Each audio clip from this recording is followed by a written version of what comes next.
On the foreign scene, Philippines declare national emergency over fuel price hike.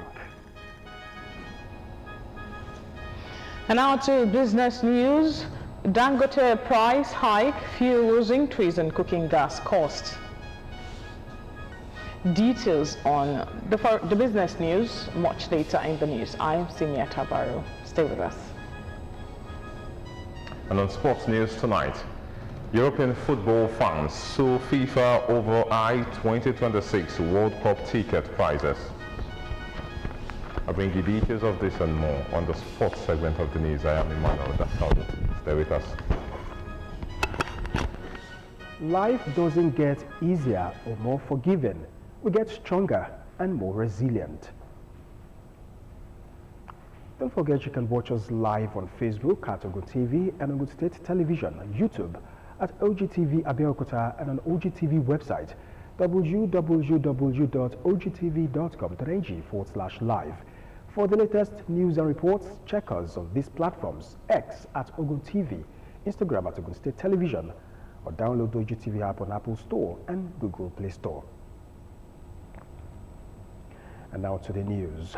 Nigeria and the European Union are working towards stronger ties in security and trade matters. To this end, President Bola Tinubu met with EU High Representative for Foreign Affairs and Security Policy, Kaja Kallas, in Lagos. The National Security Advisor, Nuhu Ribadu, and the Minister of Budget and Economic Planning, Abubakar Atiku Bagudu, were part of the crucial meeting. The EU representative, who had earlier met with some ministers in Abuja, told State House correspondents that the two parties are weighing up different areas of partnership with security at the center.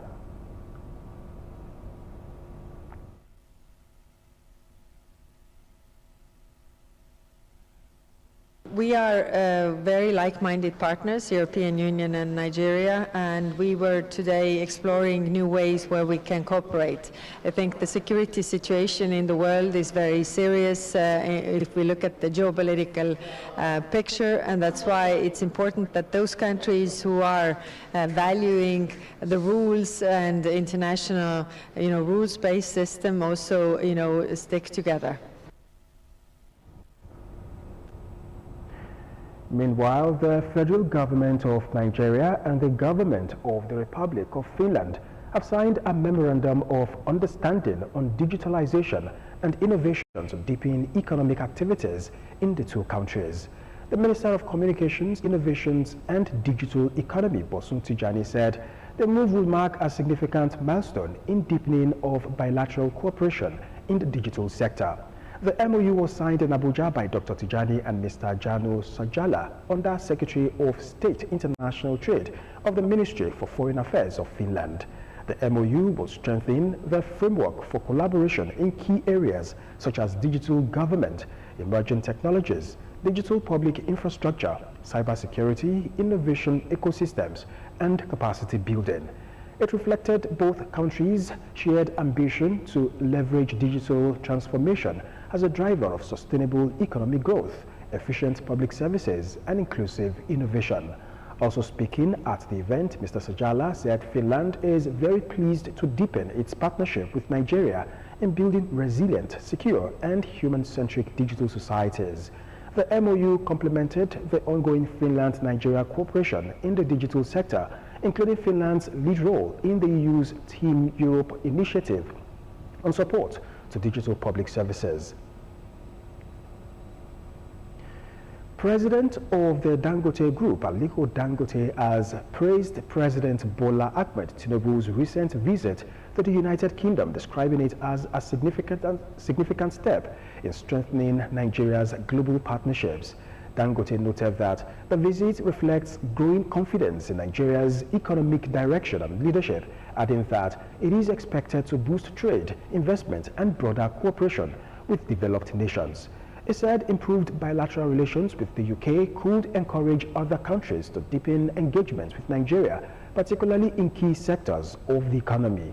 The visit included high-level engagements with British officials and stakeholders aimed at expanding economic collaboration and attracting investments. Well, it means quite a lot. We don't have much to do with it, but the world is a global village, and it definitely will affect us, unfortunately, but we pray this situation will be sorted out. It's not going to escalate. If it doesn't de-escalate, we'll end up paying, big prices. Like what I said earlier on to CNN, if you look at it today, Africa is very busy paying debt, and putting this again on top of us is going to add a lot of hardship on people, on the governments, on the people, on everybody. For something that we have no really any involvement in it. If you look at it now, when you talk about energy affects almost everything. And it's not only energy. Some people will try and take a chance and say, this is an opportunity, so let me make money. So if this thing doesn't de-escalate, it is going to keep going up and up and up. Dangote's remarks highlight increasing support from the private sector as Nigeria seeks to position itself as a more competitive and investment-friendly economy. Similarly, security expert and peace advocate Otumba Adejare Iwani Adegbero has described President Bola Ahmed Tinubu's recent visit to the United Kingdom as a strategic move aimed at strengthening Nigeria's global relevance. In a public statement, Otumba Adegbero noted that the visit, coming 37 years after a Nigerian leader was last hosted by the British monarchy, underscores the importance of sustained diplomatic engagement in advancing national interest. He added that such high-level interactions are vital in positioning Nigeria within an increasingly competitive global space. He explained that Nigeria's relationship with the United Kingdom remains critical, particularly in trade and investment, with both countries maintaining strong economic ties. According to him, the visit presents an opportunity to deepen cooperation and attract foreign investment into Nigeria's economy. On security, Otumba Adegbero said the timing of the visit is significant as Nigeria continues to grapple with insurgency and transnational crime, noting that stronger collaboration with the United Kingdom could enhance intelligence sharing, military training, and coordinated responses to emerging threats. Ogun State has celebrated the 2026 International Women's Day with a renewed commitment to advancing the welfare and empowerment of women. Deputy Governor Engineer Noimot Salako Oyedele, alongside wife of the State Governor Mrs. Bamidele Abiodun, reiterated government's resolve to ensure that every woman has access to quality health care, education. That of President Bola Tinubu and the Renewed Hope Initiative championed by Senator Olurem. Our reporter, Margaret Okolola, reports that the event was organized by the State Ministry of Women Affairs and Social Development. Our report. International Women's Day remains women, while also advocating gender equality. In Ogun State, the celebration drew women from across the state, converging for this event organized by the Ministry of Women Affairs and Social Development. The event had in attendance the Ogun State Deputy Governor, Engineer Noimot. For the His Excellency President Bola Ahmed Tinubu, GCFR, and His Excellency Prince Dako Abiodun, they have done a lot for us. We are indeed very proud of them, and we pledge our unflinching support for them as they move on to the next level. Ogun State women are known to be strong on the initiatives and social welfare mechanisms put in place. A former senator from Ekiti State, Senator Abiodun Ulujimi, spoke on the theme, Give to Gain, emphasizing the importance of empowerment, inclusion, and support systems for women. The time has come for us as women to stand together like the broom that is the symbol of our party, unbreakable, undeterred, so that we can achieve our common goal. The gathering featured women leaders, political office holders, government officials, members of the Spouses of Ogun State Government Functionaries Association, SOSFA, and representatives of various women groups and societies who collectively called for sustained action to accelerate gender equality and women's inclusion. in leadership and development processes. Women have the power to move and be great people in the world. So for this, for inspiring women to see themselves beyond the kitchen, to see themselves beyond the markets, is something great. Women has gone further. Development has come for the women. And women are making waves in the different professions. Earlier in our welcome address, Commissioner for Women Affairs and Social Development, Honorable Adijat Adeleye, expressed appreciation to both the national and state leadership for creating enabling environments that promote growth, empowerment, and inclusion for women. As we celebrate our achievements today, we are reminded that the responsibility rests not just on our shoulder, but on our tongue through our PVC. If we must sustain our rightful place within the present political ecosystem and place us in an enviable position of leadership, the responsibility lies on us to be more united. As part of activities marking Ogun State at 50, Honorable Adeleye empowered women with cash gifts. Also at the event, there was a concerted consensus on the performances of President Bola Tinubu and Governor Dato Abiodun, with the two of them getting endorsement ahead of the 2027 general election. Ogun State government has joined the rest of the world to mark the 2026 International Day of Forests with a special tree planting opposite the Ogun State House of Assembly complex in Okemoso, Abeokuta. Benga Adekoya covered the symbolic tree planting spearheaded by the State Head of Service, Mr. Kehinde Onosoya. Details are presented in this package. International Day of Forest is a special day set aside by resolution of the United Nations General Assembly in 2012 to raise awareness on the importance of forest. The theme for this year's celebration is Forest and Economies. The Ogun State government, through the Ministry of Forestries, planted trees as a contribution to global climate action effort. Declaring the event open with symbolic planting of trees, the State Head of Service, Kehinde Onosoya, note that government will continue to support sustained forest economic recovery. As we commemorate this day through the planting of trees, let us be reminded of our shared responsibility to replenish and protect our forest resources. This is very, very important. Tree is life. Tree planting is not only symbolic, but also a practical step towards restoring degraded ecosystems, improving biodiversity, and mitigating the effects of climate change. It is an investment in the future of our environment and our economy.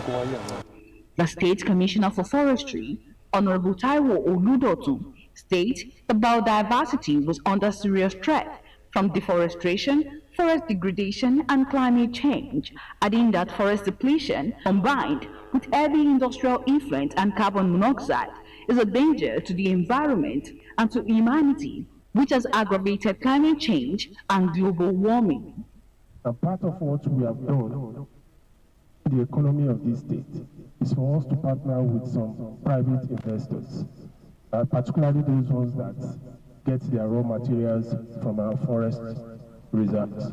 So what we have done is for them to join hands with them to give them parcel of land for them to plant trees. There were good messages from the Chairman, House Committee on Forestry, Honorable Fola Salami, Dr. Augustine Oyesonwe, Permanent Secretary, Ministry of Forestry, and Dr. Rotimulu Akilesi, Permanent Secretary, Ministry of Local Government and Chieftaincy Affairs, among others.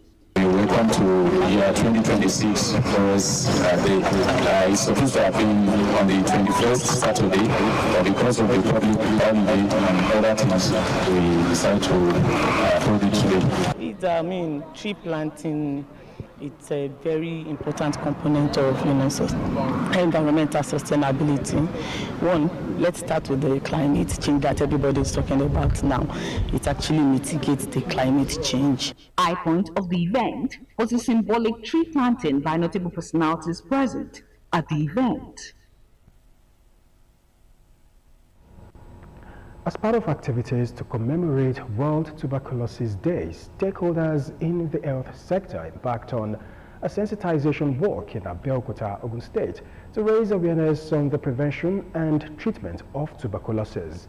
The awareness walk, which took off from the Primary Health Care Center, Okeleo, saw participation from health workers, community leaders, and residents, all advocating for early detection and proper treatment of the disease. Nkem Agu reports. Carrying placards with inscriptions on the dangers of tuberculosis, participants moved through major streets, educating members of the public on symptoms such as persistent cough, weight loss, and night sweats. Health officials reiterated that tuberculosis is a contagious but curable disease, urging the public to take advantage of testing opportunities and avoid stigmatizing those affected. We'd like to appreciate Ogun State government for the good job that they are doing. They ensure that the general healthcare worker, they are there to sensitize people, the populace about TB, and engage the staff that can go to schools to sensitize the children and screen the children for TB. Then state government also is ensuring free treatment in Ogun State. This disease is communicable, it's easily spreads easily, it's airborne. So if we, Ministry of Health and then the community at large, if you see anybody in your community that's having cough symptoms, sweating, losing weight, all these things, please identify, nudge them to come to the hospital so they can get the appropriate treatment. During the exercise, a health talk was delivered to educate residents on the causes, symptoms, prevention, and treatment of tuberculosis, emphasizing the importance of early detection. Residents also benefited from free tuberculosis tests conducted by medical personnel aimed at identifying possible cases and encouraging prompt treatment. They also appreciated the Ogun State government for giving them the opportunity to benefit from the program. The initiative is part of ongoing efforts by Ogun State government and health partners to curb the spread of tuberculosis and ensure a healthier society. Nkem Agu, OGTV News. Ahead of 2027 general elections, we'll bring you details of these and more after the break.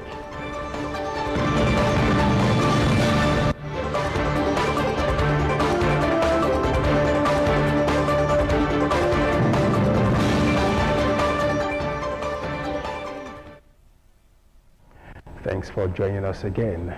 Huge investment of the Ogun State government on micro, small and medium enterprises have yielded great dividends, both local and foreign exchange.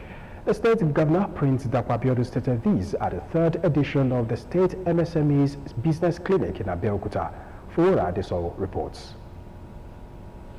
Ogun State and its people are made as business environments thrive as a result of partnership that works with the entrepreneurs, attesting to the better day through the huge investment of government. I was able to exchange with some of my partners that are doing similar products.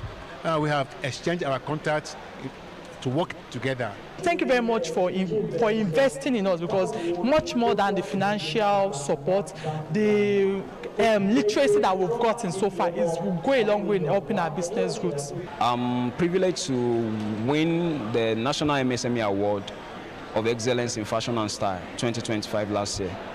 And I've been thankful to the government of Prince Dapo Abiodun for giving us the full support we need in Ogun State. The governor, while addressing micro, small, and medium entrepreneurs, said government has transformed ideas into commercially viable ventures. Represented by the head of service, Mr. Kendi Onosoya, the governor said development of SME intensified and results are coming satisfactorily, with over 500 million naira annually on revolving loans, while programs like Ogun State Youth Empowerment and Entrepreneur Program changing lives of the people for better. Entrepreneur Program changing lives of the people for better. I challenge every entrepreneur here today, do not just run a business. Try to build and enterprise. Do not just operate locally, think globally. The Ogun State Commissioner for Industry, Trade and Investment, Bola Shofela, said over 1,500 participants took part in the MSME Business Clinic, the third in the series. We had more than 1,500 participants today, and that is very huge. In fact, I think that is basically an underestimate. Far more than that, and I'm very, very encouraged by the turnout. At the program, members of the Ogun State Executive Council enumerated how their desks have impacted positively on people in transportation, agriculture, and community development. Cash grants and prize awards were presented to participants, with Queen's Joy Adiola emerging the best in a MSME final business pitch competition. Adefowora Adesonwo, OGTV News. Retired employees of local governments and the State Universal Basic Education Board have started receiving checks under the Additional Pension Benefit Scheme as part of efforts to enhance their welfare. Permanent Secretary, Bureau of Local Government Pensions, Engineer Ayodele Oshiale, said the initiative complements earlier palliative measures paid to contributory pension scheme retirees between July and December 2025. The presentation was held at the Bureau's conference hall. Matthew Shoney reports. The formal presentation marks the disbursement of additional pension benefits to over 200 retirees from local governments and the State Universal Basic Education Board. Beneficiaries receive from 116 to 280% of the annual total emoluments, depending on their years of service under the scheme. The Permanent Secretary, Bureau of Local Government Pensions, Engineer Ayodele Oshiale, says the state government remains committed to strengthening the contributory pension scheme. He notes that the Additional Pension Benefits Initiative positions the state as the first in the country to implement such a program. He explains that the scheme, designed to run for 10 years, aims to stabilize retirees' monthly pensions without immediate lump sum withdrawals from pension fund administrators. When the accounts of the retirees were consolidated, we discovered this huge disparity between those who retired under the DBS and those who are retiring under the CPS. And immediately, the governor, like I said, being a handsome governor, took it upon himself to find a way to mitigate this difference. After a series of discussions with labor, even with stakeholders all over, then the governor said we must do this additional pension benefits. Permanent secretaries and the Ministry of Local Government and Chieftaincy Affairs, Dr. Rotimi Olu-Akinlesi, and the Local Government Service Commission, Nike Ogubono, commend the government's commitment to retirees' welfare. He's a very, very courageous man. Because he had an option. At that time, he had an option. He could have just pushed the whole thing away. He would leave. Then the next governor will be battling it. But he said, look, we're going to face this thing head on.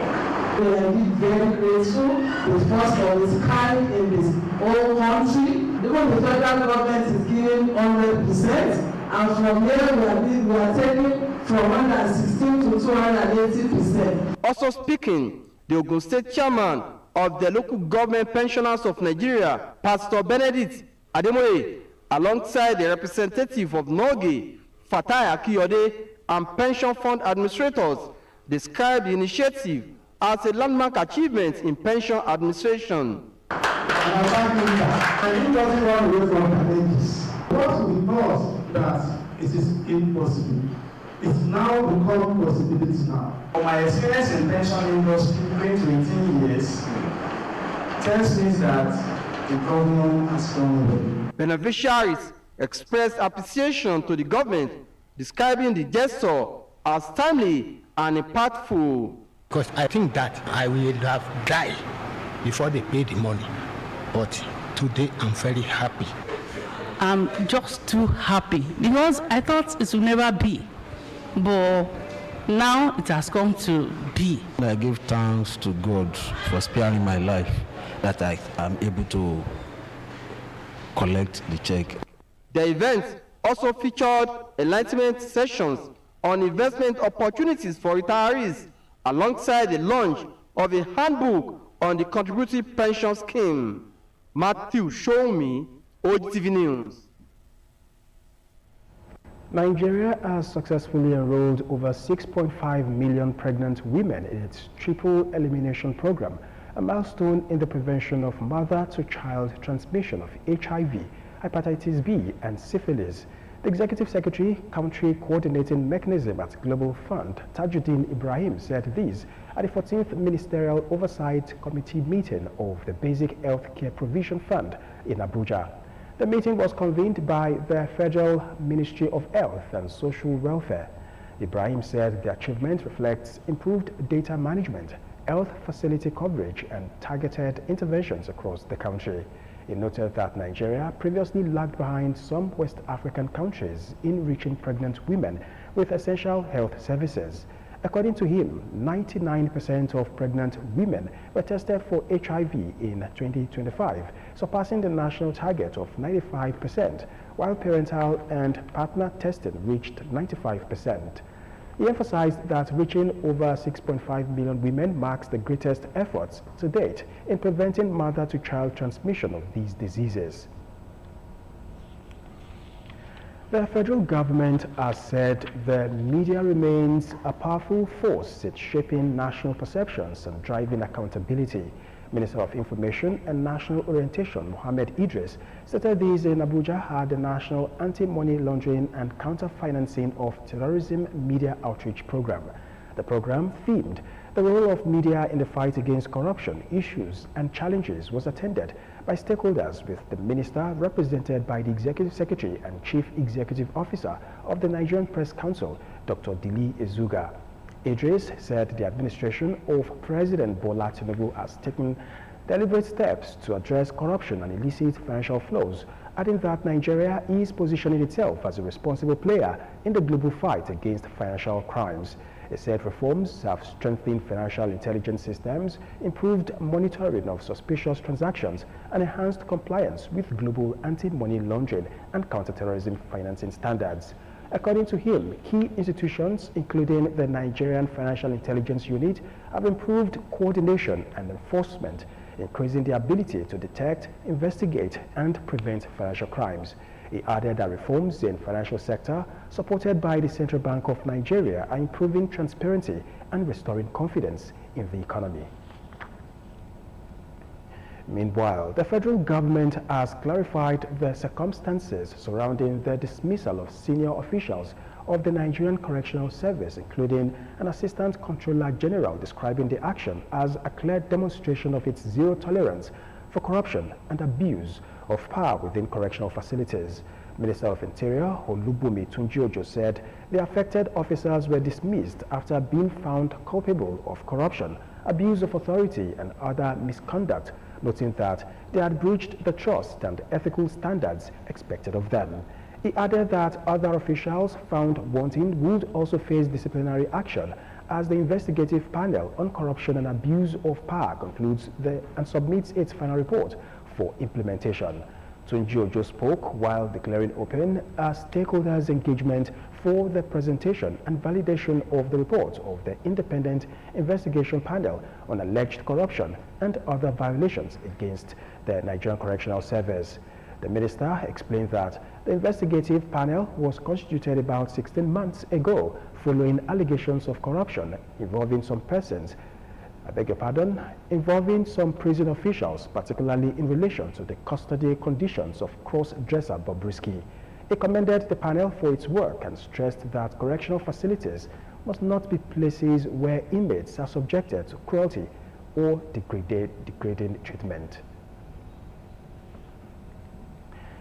Former Attorney General of the Federation and Minister of Justice, Abubakar Malami, has raised fresh concerns over what he described as a renewed attempt by the Economic and Financial Crimes Commission, EFCC, to take possession of his Maitama home in Abuja. Malami alleged that operatives of the anti-graft agency arrived at his residence to enforce a forfeiture order and assume control of the property. This development comes on the heels of recent operations by security agencies targeting several of the former minister's assets across the Federal Capital Territory. During those earlier actions, operatives were seen storming multiple locations, including private residences and office spaces linked to Malami, marking them for seizure. Eyewitness accounts and video footage from the previous raids showed tense moments as Malami confronted officials at one of the locations, demanding to see valid court orders and proper authorization for the enforcement action. He was seen questioning the legality of the operation, insisting on due process. Meanwhile, the EFCC has confirmed that its operatives are carrying out a lawful court order firmly grounded in judicial authority. The Ogun State government has dismissed claims circulating online about the strength of evidence in the case against Abbas Olaleko, a local government inspector with the National Youth Service Corps in Abeokuta South. Mr. Olaleko was arraigned on the 23rd of March 2026 before Magistrate Court 1 in Ishabo, Abeokuta on a 2-count charge. He was subsequently granted bail, a decision the government says has been widely misinterpreted in public commentary. In a statement, the Attorney General and Commissioner for Justice, Oluwashino Ogungbade SAN, clarified that the grant of bail was solely on the bailable nature of the charges and does not reflect the strength or quality of the evidence. The Attorney General's office also confirmed that it has taken over the prosecution of the case after receiving the case file from the State Police Command. According to the statement, the charges are based on findings from a police investigation alleging that Mr. Olaleko was in a relationship with the deceased, Victoria Olakmeju Ario, who was reportedly pregnant at the time of her death. The investigation further alleges that he encouraged the termination of the pregnancy, recommended an individual to carry out the procedure, and provided financial support for it. The deceased was said to have died following the procedure. The government described claims questioning the credibility of evidence and suggesting missing witnesses as false and misleading, emphasizing that the case remains at a preliminary stage. It stressed that issues relating to evidence would be determined during trial and warned against speculation that could undermine confidence in the judicial process. The Attorney General urged the public and media to allow the court process to run its course and to disregard unverified information circulated about the case. The Independent National Electoral Commission, INEC, has unveiled a revised draft of its 2026 regulations and guidelines for political parties, seeking the input of political parties to strengthen the electoral process ahead of the 2027 general elections. Speaking at a consultative meeting with political party leaders in Abuja, the INEC chairman, Professor Joash Amokbita, said the new regulations were designed to align with the Electoral Act 2026 and address gaps identified in previous frameworks. He stressed that credible elections begin long before voting day, emphasizing the importance of transparency in candidate selection processes. He noted that the review exposed a disturbing gap between party constitutions and grassroots realities.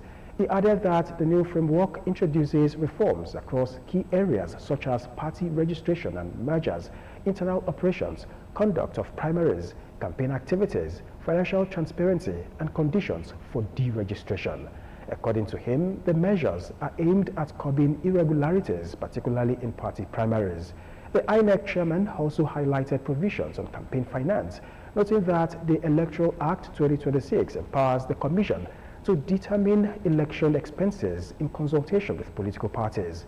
He urged stakeholders to pay close attention to clauses relating to funding and expenditure.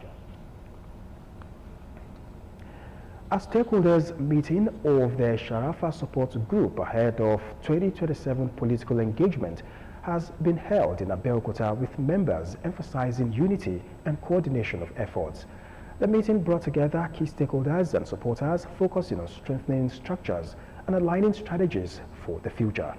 The group reaffirmed its support for the re-election of President Bola Ahmed Tinubu and also pledged allegiance to Ambassador Sharafa Tunji Shola in his bid for the governorship seat of Ogun State. Bumi Adigun was there and now reports. It is a political gathering driven by the ambition of Nigeria's former envoy to the United Kingdom, Sharafa Tunji Shola. Although not a formal declaration of intent, the stakeholders meeting brought together various support groups aligned with his vision, harmonizing their structures and setting a clear direction. From across the local government areas of Ogun State, supporters converged on Abeokuta to deliberate, compare notes, and chart a common path forward for the former ambassador.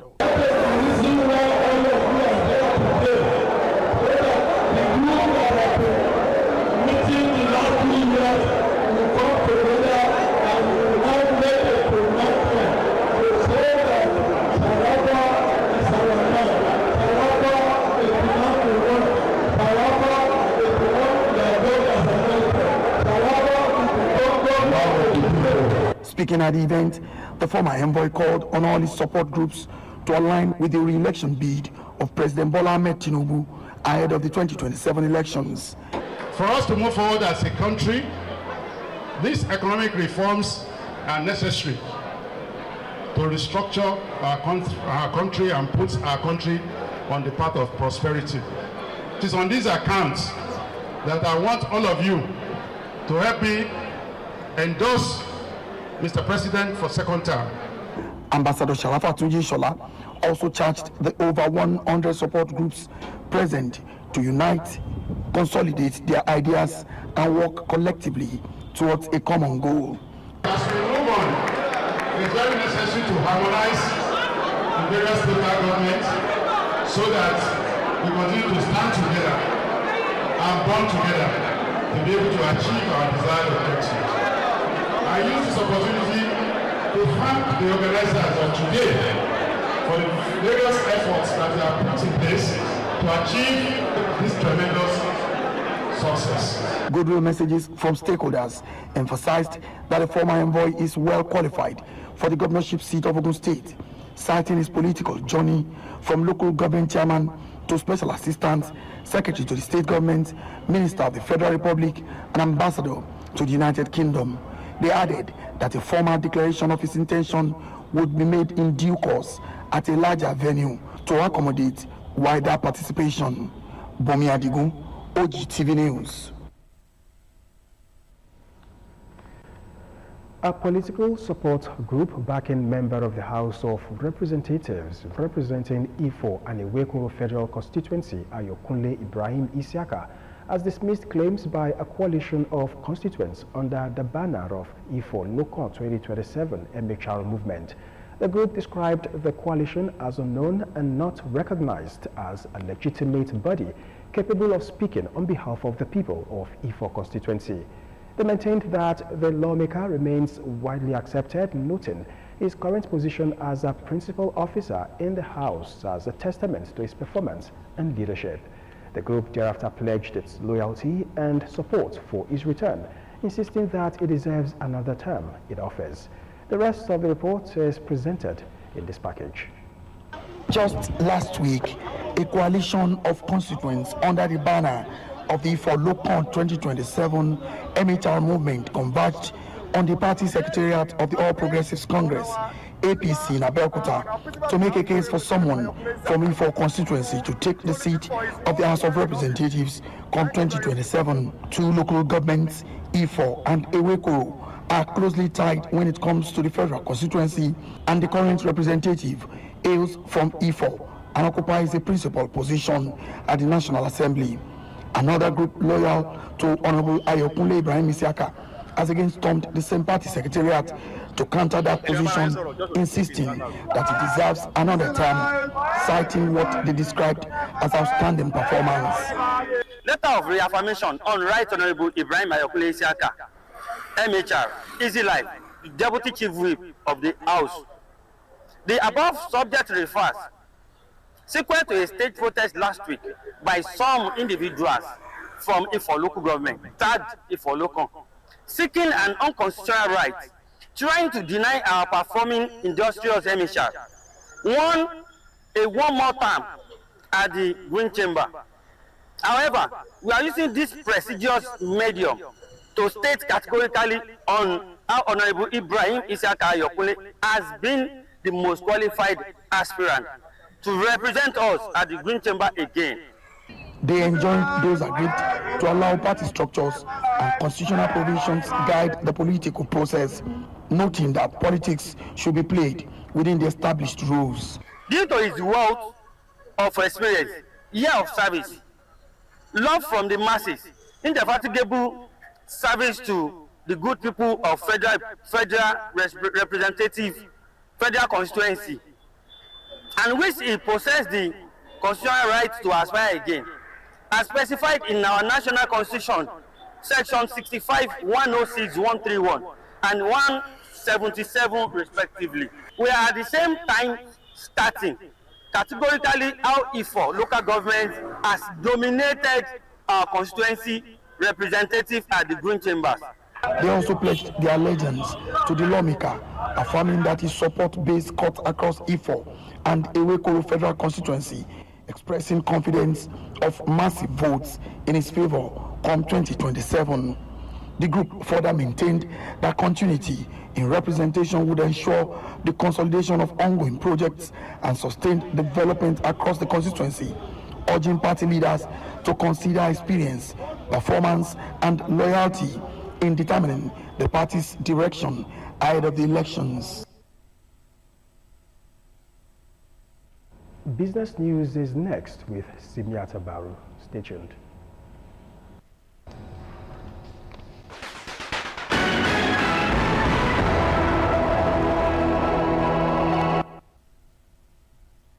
Hello and welcome to the business segment of the news. Fresh pressure is mounting on household energy costs as marketers warned that the price of liquefied petroleum gas, popularly known as cooking gas, could rise further following a new price adjustment by the Dangote Petroleum Refinery and worsening global crude oil dynamics.